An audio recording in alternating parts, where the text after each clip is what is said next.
Star Wars Battlefront 2 is unquestionably the best Battlefront game that EA released in 2017. On top of an awesome multiplayer mode, it also has one of the story campaigns of the Star Wars franchise. And as if life itself wasn't difficult enough, I asked myself, can you beat Star Wars Battlefront 2 without taking damage? By not taking damage, I mean the following. Every time my HP bar decreases, I will restart from the most recent checkpoint or plunge myself into a quick death, both of which result in the same outcome. I will play the campaign on the highest difficulty for no other reason than I have a good feeling about this. This will also be my first time playing through the single player mode aside from 3 20-minute parts of a let's play I started doing many moons ago and never picked up again. The game started with me as the prisoner on a rebel starship. What the rebels didn't know is that I 3D chessed them into this position. I wasn't stuck on the ship with them. They were stuck here with me. Because I get to play as Iden Versio, an Imperial woman. Like in pretty much every mainstream Star Wars story since the chaotic birth of the galaxy, the protagonist must have a droid companion, and mine had the honor of being the first character I got to control in this campaign. Thankfully, this wasn't a pacifist run, so I fried the clueless rebel technician that had been trying to hack into me, as well as his legless protocol droid for trying to warn him. The challenge officially began when I traveled through some ventilating shafts, where for some reason shock traps were waiting to electrocute me, or maybe they were just ship malfunctions. The rebellion apparently doesn't disqualify potential candidates on the basis of them being blind, as evidenced by the fact that I can just float around and zap them to my heart's content all the way to the cell where I'm being held. The real game had finally begun as I sneaked out of my cell and began breaking the knees and cracking the skulls of these rebels. I still couldn't shake the feeling that they were all blind, but I now had a weapon, and thanks to the Empire, I didn't need to worry about something as primitive as a moral compass anymore.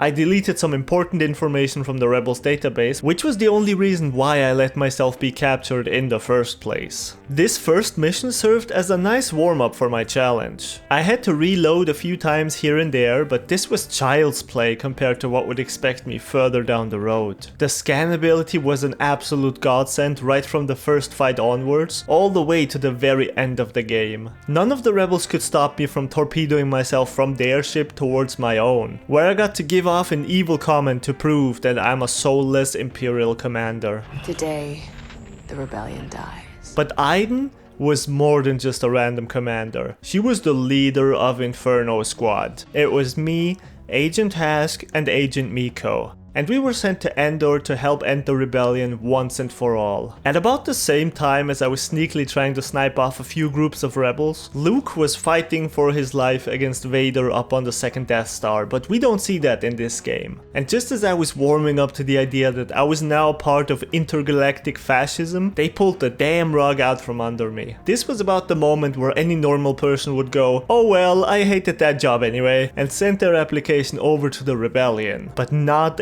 Inferno Squad. We were far from normal. We remained loyal to the Empire until our dying breath. Or, well, for now at least. It took Iden about 30 seconds to make a comment about the Emperor that Agent Hask considered borderline treasonous. The Emperor underestimated the strength of our enemy, and we paid the price. I know we're alone, Iden, but that sounded treasonous. But I was his superior, so he had to shut up about it. As always, I relied way too much on my scannability, to the point where I sometimes didn't even shoot anybody while it was on cooldown. Then I blew up an AT-ST while my comrades kept the enemy troopers busy. Fighting on the ground was still pretty easy so far, but this is Star Wars we're talking about, so me and my Inferno besties recovered some TIE fighters and took to the skies to check out the Death Star ruins. At this point, I began getting scared for my challenge. Space battles, I imagined, were gonna be a lot tougher to no damage through than normal combat, and if there were any missions that would crush my hopes and dreams, it was probably gonna be those. A few rebel ships quickly presented themselves and started to attack the Corvus, which was my ship, so you better believe I protected it. This went about as well as any combat went for me in this run. I died a few times, but after figuring out where the ships came from and what they were about, I got through it pretty easily. Admiral Garrick Versio gave me the command to go speak to him on his ship. I agreed, because not only was he my boss with the power to kick me off the Imperial payroll, but also my dad with the power to imperially disown me. He proceeded to drop some bombshell news. The Emperor is dead. He obviously didn't watch The Rise of Skywalker. Over the Imperial shipyards of Fondor, I had to fight off a rebel attack on a significantly larger scale than the one from a minute ago. The section where I had to board a rebel cruiser was so much less fun than chewing on a cyanide capsule. Next to the hangar were a few turrets that stopped me from getting in there without taking damage. But after dying more times than I've spent years on this planet, I figured out that they don't shoot you if you approach from underneath. This allowed me to enter the hangar, but this was only good in the way that advancing from the first to the second depth of hell is good. Inside the hangar there were countless troopers and an X-Wing that couldn't wait to blast my tainted soul right out of me. And any single shot was enough to reset me to outside of the hangar again. I'd been playing for less than an hour and a half when I arrived at this point, so Battlefront 2 did not waste a lot of time before it started dismantling me piece by piece. For 45 minutes I was stuck here, trying to kill everyone inside with all kinds of strategies. I wasn't sure if this was even possible, but then I checked out a speedrun where the guy got pretty damn close to doing it damageless. So I persisted, and shortly after I got through it completely unharmed. The game immediately threw me into the next fight, but compared to what I had just gone through, these rebel soldiers were youngling material. A bit trickier was the final battle of this mission, where I had to protect my droid while it sliced into the ship's system. I decided to leave as much of the fighting as possible to this turret that I placed next to ID-10, or droid, as Aiden affectionately called him.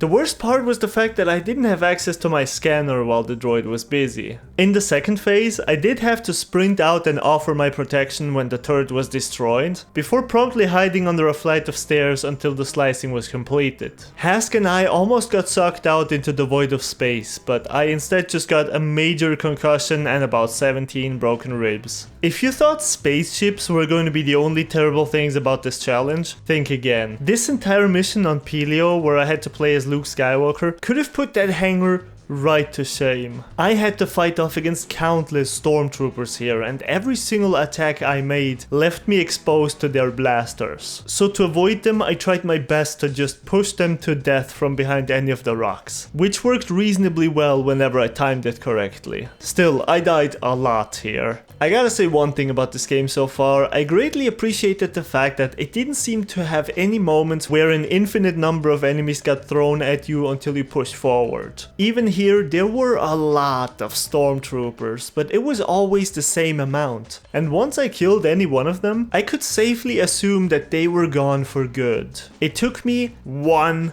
hour of my precious life to make it into the cave, where I was faced with the next tough spot. A solid half dozen stormtroopers looking exactly my direction, and there was no way around but to go through. That was my intention. But even though it worked, I accidentally learned of a gameplay feature that would have allowed me to arrive at this point in 1/10 of the time. I learned that I could deflect blaster shots back at my enemies. That's brilliant. Did I mention that Agent Miko, aka Del, had been sent to Pelio to do something? Well, there he was, getting his Imperial behind saved by a Jedi. I really like the fact that one of the Empire's finest crossed over with Luke in this way. Their interaction might just be my favorite part of the game, which is funny because the short mission they have together was absolutely among the most traumatizing moments I've ever experienced in a video game. I genuinely thought that the hangar was as bad as it would get. And then I thought the first segment of Luke's mission was the worst it would get. And now I quickly became damn sure that nothing could ever top the fight that I had with these bugs while Del sliced into the security system of some Imperial facility here. This was the biggest load of bullshit I've had to endure in a very long time. Every single one of these bugs has two different attacks. Their melee attack, which is not a direct attack but rather some kind of explosion that deals damage in a small area around them, and a ranged attack, which additionally additionally deals splash damage. So even when these disgusting creatures fail to hit you, you'd probably still get wiped to dust by the splash. My strategy of staying the hell away as long as possible and only sprinting out to help when Del got blocked consistently failed, because inevitably I would take damage from one of the bugs. Add to this the fact that Del has to do this not once, but twice, and you have a damn fine source of nightmares on your hands. Because I was a big wimp and kept hiding, I noticed that Del would sometimes continue to make progress even while he was drowning in bugs. So I tried to just not do anything, and to my utter disbelief, he got about 75% through the entire mission before some invisible timer set off that killed us both. To be fair, Dale does say stuff like, "We've only got 4 minutes left," but I thought he only said that for dramatic effect because I always died well before the timer would expire. So putting these things together, I assumed that helping him out in the early minutes might allow him to get the rest done quickly enough on his own to complete the mission on time. And that's exactly what happened. 1 hour and 45 minutes. Please kill me now. Do you want to know how long I got to enjoy myself before I got the next screw you mission? 30 minutes.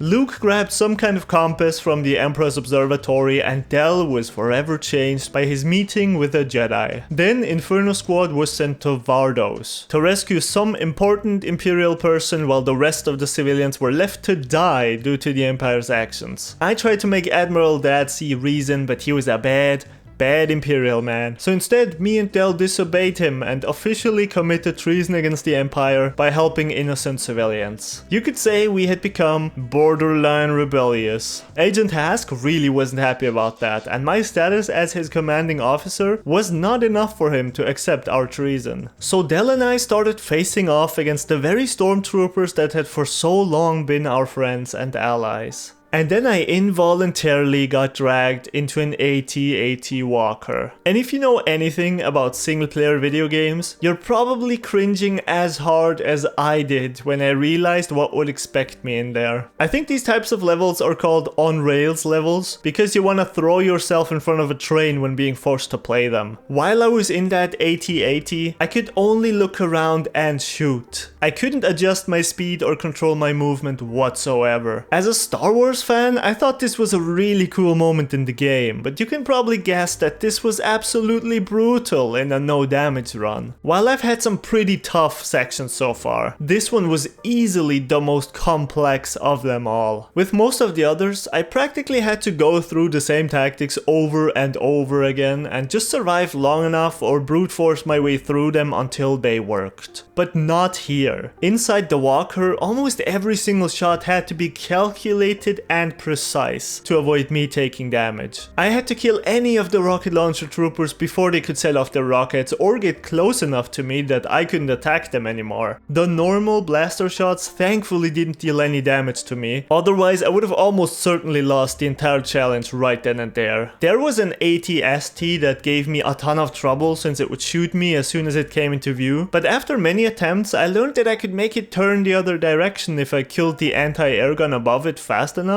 and then distracted the AT-ST with my shots. I also figured out that they stopped shooting if they took any significant damage, which meant that I could quickly disable them even if I didn't have time to destroy them. Before I finally got a checkpoint, I had to fight off more AT-STs and a freaking TIE fighter that would often damage me as soon as it arrived in front of my walker. I got very lucky on one attempt because the TIE missed so many of its shots that I had enough time to take it out. Then I got to a checkpoint and got blasted by a new series of rocket launchers, TIE fighters, AT-STs, and even another AT-AT. This section wasn't any easier than the first one, but with a lot of trial and error and the confidence that I'd gathered from making it that far in the first place, I got through it. I can't overstate how tough this section was though. I must have easily died 100 times while I was in that AT-AT, painfully having to figure out how to survive just one more second every time. There were many instances in this mission where I feared that doing this with no damage taken was utterly impossible, but it wasn't. because I did it. It once again took me over an hour to get through this, but I finally reached the Corvus and took off with the civilians we had rescued. Our allegiance to the Empire was now officially over. Del and I contacted the rebellion to surrender. As punishment for the countless lives we had destroyed and all the crimes against humanity that we had committed for the Empire, General Lando gifted each of us a starfighter and offered us a job. As an unofficial part of the rebel fleet, I traveled to Naboo to destroy the experimental satellites that were now being used for some evil Empire operation. When you're cruising around in any spaceship that isn't a TIE fighter, you usually get a second health bar for your shields, which can absorb a few hits before you take real damage. The voices in my head told me that this was für Weicheier, so I determined not to take any hits at all, and my therapist will absolutely hear of this betrayal. Then I had to face the next seemingly impossible section of this game. I'd been having a terrible time these last few missions, and now I had to protect a few Y-Wings as they destroyed the shield generators of a Star Destroyer. But while 99% of the enemies couldn't have given less of a fuck about me being there, the game kept sending one lonesome TIE bomber after me. And only after me. That seemed to be its entire purpose in life, and unlike many other instances in the game, this one just kept respawning over and over and over again. Protecting my allies for long enough seemed nearly impossible considering that. But then I took another look at one of the speedruns and I learned that you can help out the Y-Wings by actively shooting the generators, even though the game doesn't give you any indication that your shots do anything. I continued to keep both eyes peeled for the TIE bomber that was coming after me, and by killing him whenever I saw him, I eventually got lucky enough to get through the mission without taking a hit. Another hour of my life drifting away into the emptiness of space. Then I played as Leia, whose shield ability was just great for my purposes. And then as Han, who was also pretty alright, even though this mission really wasn't. The last stand around the Millennium Falcon proved much tougher than I had anticipated. Han sadly doesn't have any defensive abilities, and there simply weren't any good spots for cover around this entire area. Trust me, I searched far and wide for them, there wasn't anything. Stormtroopers would always swarm after me from at least two sides, sometimes more depending on where I was taking cover. This was one of those sections where I just had to try and play really good and get lucky enough that they would miss all of the shots they took. But Han Solo wasn't done messing me up. Once we were in the air, some Imperial ships came after us, and boy, oh boy, it was not fun taking down that Imperial cruiser. It had a lot of range and firepower, and there were a lot of TIE fighters buzzing about. They mostly fought against my friends, but whenever I got too close, they were not shy about slapping me around. But I kept my distance and humbly tried to do a little bit of damage every time I came close until the damn thing was dead. Aiden and Del traveled to Bespin, and I'm really disappointed that this outfit isn't available as a skin for her in the multiplayer mode. We disguised ourselves as stormtroopers to hunt down our former Inferno body Agent Hask, but he was smarter than us and escaped. We then stole a Cloud City taxi and decided that blowing up 3 Star Destroyers was a reasonable thing to do in such a vehicle. Flying around in this was quite funny, I enjoyed that a lot. The Empire didn't see me as a threat until I attacked any TIE fighters or blew up one of the fueling pods. But they also didn't care about me just shooting the pods, which meant that I could weaken all of them before blowing them up one after another. The Lando mission on Sullust was one of the scariest ones I've had to go through, because we had to enter an AT-AT facility, and my god, if I have to enter another AT-AT, I might just start crying. Then Lando got into the head of an AT-AT and I was this close to losing consciousness. But he only used it as a transport, so thank goodness. The factory was swarming with more stormtroopers than I had ever seen on one spot. I really enjoyed this mission, and I think the entire campaign had been awesome thus far, aside from the fact that it was shaving off a few years of my lifespan with how much stress I was experiencing in it. And lo and behold, right then and there, Battlefront 2 decided to finally shatter both of my kneecaps and leave me dying in the dirt. It forced me into a goddamn AT-ST for what seemed like a tiny 2-minute long segment. I'm gonna go right out and say it, this short moment in the game makes it outright impossible to get through it without taking damage. And I mean literally impossible. The stormtroopers? No problem at all. The turrets? Not an issue in the slightest. I can just take all of them out from a distance. But Sullust had a lot of lava on it. And in order to make it up towards the platform that I had to reach to get to the next mission, I had to walk through 2 streams of lava, both of which damaged my AT-ST. And I really tried here. I checked out the entire perimeter. I looked up some speedruns. I googled for glitches. And I even replayed the entire mission to see if there was anything I could do as Lando before getting into the walker. But there simply didn't seem to be any way. There was nothing I could do about it. This cutscene cemented Shriv as one of my favorite characters ever. If I die here, I'm glad you will too. Well, thank you, buddy. Then the biggest battle of the game was expecting us on Jakku, and Shriv had yet another banger moment. Hold on a minute. Aiden. Make sure you come back. Make sure I have a ship to come back to. Hey, Shriv, I hope you survive this incredibly dangerous mission as well.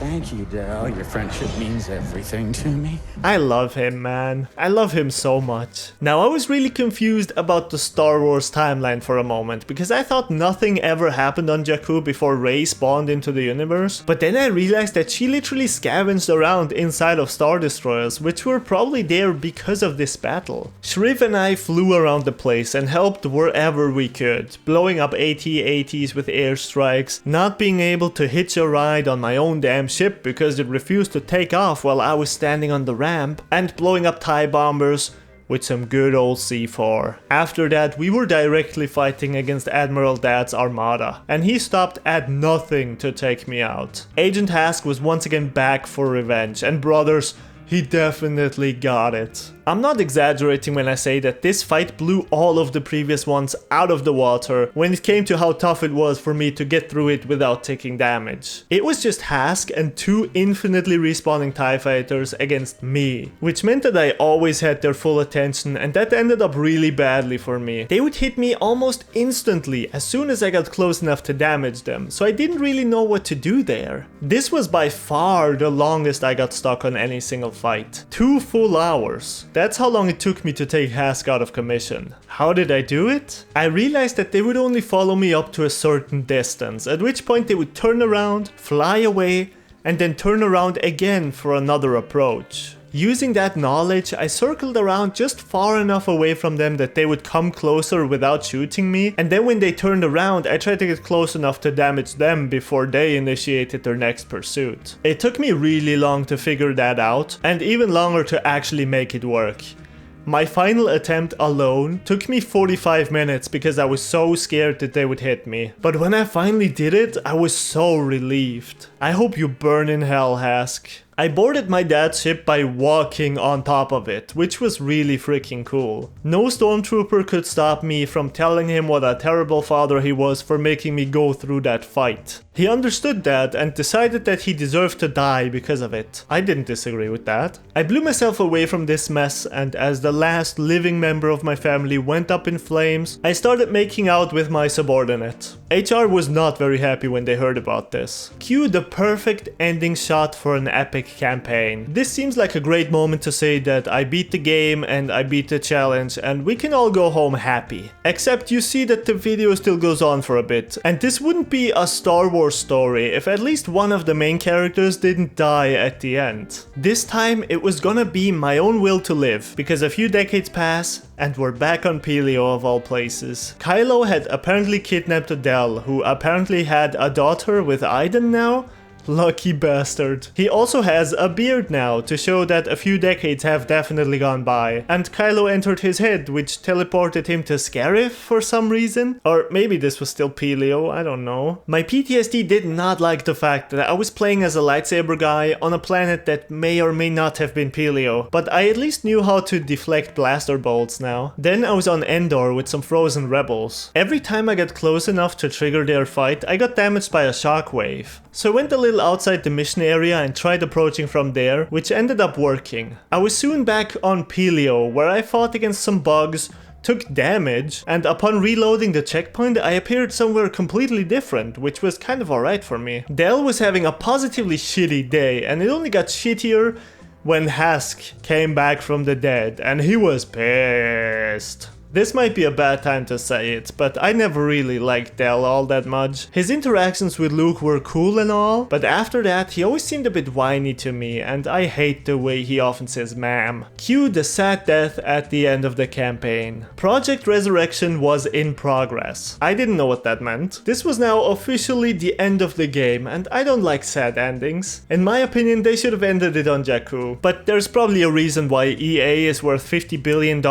and I'm worth about 200 bucks. Thankfully, we still have the DLC campaign called Resurrection, so my no damage fun can continue. I'm old now, as evidenced by the fact that I have an adult daughter. Her name is Zay, because our family is all about short names. Shriv found the Corvus on Pelio, but there was no Del, so let's go find him. We stumbled upon a group of kidnappers that were working with the First Order to kidnap the next generation of stormtroopers. And I wish that I had never even started playing this goddamn DLC, because the very first mission was already a ruthless kick in the nuts. This was by far the toughest section in the entire game, even tougher than my 2-hour fight against Hask. And it's just one more point on my already ridiculously long list of reasons why I'll never do this challenge in Star Wars Squadrons. Taking down these fighters was tricky enough, but fighting the weaponized transports afterwards must have been the very bottom of Dante's Inferno. I had enemy fighters swarming all around me, and these carriers that had the range and accuracy of some 12-year-old cheater that's destroying an entire galactic assault lobby, while I was in a ship with which I couldn't stop and hide and head glitch behind an asteroid because I was constantly moving through space. My best attempt was coming at them from below, but even then the fighters would very quickly injure my already limited patience with their blasters. Maybe my balls were still too busted from the Hask fight earlier because I just didn't have the guts to keep going. I think it's technically possible to get through this without taking any hits, but I simply wasn't good enough. I tried my best for about 45 minutes before deciding that I would be okay with taking shots to my shield as long as I didn't lose any actual health, which is something I should have done at least 10 hours ago. Hask apparently wasn't done with me yet, so he announced that he'd kill my daughter and me just like he had killed my husband, along with the entire New Republic and the Resistance. In keeping with the theme of this DLC trying its best to devour my soul, this was one of the harder Aiden sections in the game, mainly because it had me going through 2 or 3 pretty long firefights before giving me the next checkpoint. Then I had to find Zay, who had stayed on the ship and had hopefully inherited enough plot armor from me and Del to be the sole survivor of it. There was a section where I had to protect my droid while he sliced something, but literally no more than 5 enemies showed up, so that was a bit anticlimactic. The game really encouraged me to use these AT-RTs, but by god, I will never sit into anything like this ever again as long as I'm given a choice. They plastered them along every section for the next half hour, and I ignored them every single time, mainly because I was scared that they wouldn't let me get off again. I found Zay and rescued her before we went undercover in some TIE fighters, and for some reason I was too bad to simply stay in formation. Then we invaded a Star Destroyer just as it made the jump to hyperspace, which almost killed my boy Shriv, but luckily he had enough plot armor as well. On the ship we discovered a bunch of evil plans that I didn't really understand. Isn't this just a bigger version of a Star Destroyer? Why are we so upset about that? Aiden had the phenomenal idea of destroying the hyperdrive while we were in hyperspace. That's an idea that you can literally only have if you're the protagonist, like there's no other way. This DLC has a way higher concentration of difficult fights than the main game. The hyperdrive room where I had to protect Zay while she planted the detonators was so tough, man. Easily the hardest Aiden fight in the entire game. I couldn't find any good spots to take cover. Stormtroopers were swarming in from all directions. Really, the only thing that could have made made it worse would have been if the enemies in Battlefront 2 were as prone to throwing grenades as they are in other shooter campaigns. I'm proud to say that I got through this fight with many restarts, but eventually without taking damage by planting a turret up here, cuddling these large pipes, and just praying to God that Zay could handle most of this on her own. Which she actually did. I gotta give it to them. My NPC partners in this game can take pretty good care of themselves. The second part of the mission would have been easier if I hadn't kept throwing grenades against my daughter's head, which only ever killed me and literally no one else. My boy Hask came out for a final showdown by threatening to kill Zay. I suspected those gunshots would definitely end up hitting something. My daughter got flung and I physically cringed at the thought of performing such a rescue move on a platform with no railings, but at least Hask was finally history.